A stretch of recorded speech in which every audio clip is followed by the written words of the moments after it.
সকলেই জানেন যে গত 28শে নভেম্বর 2023-এ এনআইওএস ডিএলএড নিয়ে জাজমেন্ট হয়ে গেছে এবং পশ্চিমবঙ্গের যারা এনআইওএস ডিএলএড ক্যান্ডিডেট তারা নাকি শোনা যাচ্ছে আবার সুপ্রিম কোর্টে কেস করেছে যাতে করে চলতি নিয়োগ আটকে যায়, সেটাই কিন্তু খবর পাওয়া যাচ্ছে।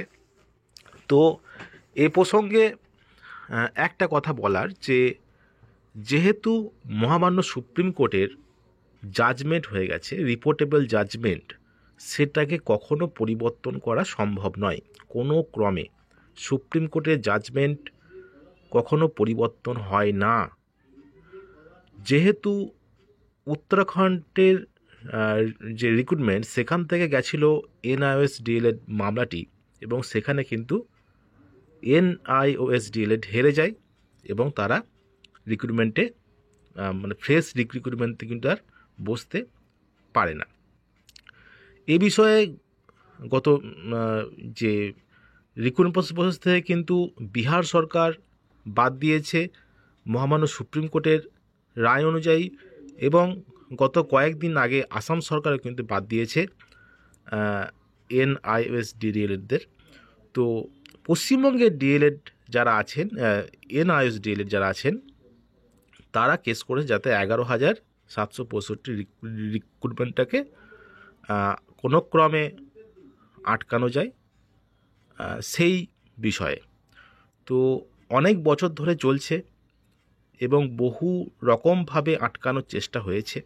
আমরা দেখেছি যে বিএড ডিএড কেসে যে গত 11ই আগস্ট 2023-এর যে জাজমেন্ট, সেই জাজমেন্টের পরে কিন্তু গোটা দেশ জুড়ে কিন্তু বহু রকমের ছলচাতুরি করা হয়েছে যাতে করে বিএড প্রার্থীরা প্রাথমিকে নিয়োগে বসতে পারে, কিন্তু কাজের কাজ শেষ পর্যন্ত কিছুই হয়নি আর হবেও না। আর এনআইওএস ডিএলএডটাও ঠিক তাই, কাজের কাজ কিন্তু কিছু হবে না, কিন্তু নিয়োগ যাতে আটকানো যায় সেই চিন্তা করছেন। তো এটা কখনোই শুভ চিন্তা নয়। যেহেতু মহামান্য সুপ্রিম কোর্টে রায় অনুযায়ী আপনারা মানে এনআইওএস ডিএলএড জিততে মানে হেরে গেছেন, সেহেতু কিন্তু হারটা মেনে নেওয়াটাই শ্রেয়। তো নিয়োগ আটকে কোনো দিন নিজের ভালো হয় না। এক্ষেত্রে 2022-এ যারা টেট পাস ওয়েট করে বসে আছেন তাদের পক্ষেও কিন্তু এটা খারাপ সংবাদ। তো যাই হোক না কেন, মহামান্য সুপ্রিম কোর্টের রায়টা মেনে নিতেই হবে, কারণ কোর্টের রায় মানা এটা একটা সাংবিধানিক নিয়ম। তো যাই হোক না কেন, এই যে স্টে,